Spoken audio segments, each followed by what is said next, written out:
My dear friends, sometimes we ask that question to the Lord.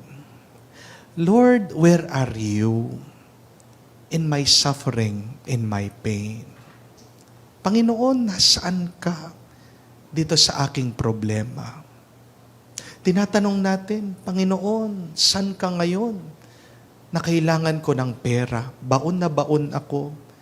Ilang business na ang aking pinut up, inumpisahan, palagi, nalulugi, hindi pa ako nakakabawi. Yung iba, tinatanong, Panginoon, nasaan ka ngayon? Na meron akong sakit.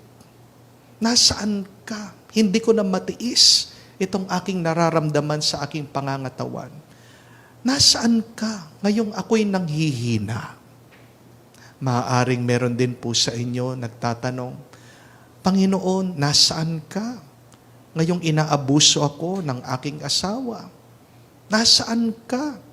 Ngayong walang pakialam ang aking asawa sa amin, sa aking mga anak.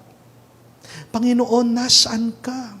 Ngayong kinuha mo yung aking asawa, mag-isa na lang ako, nalulungkot ako, nadidepress ako.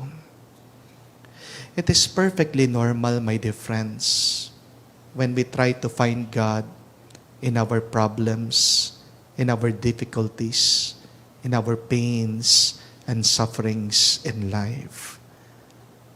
But sometimes, we could not notice God in the times that we are happy, in the times that we do not have any problems, in the times of joy and peace.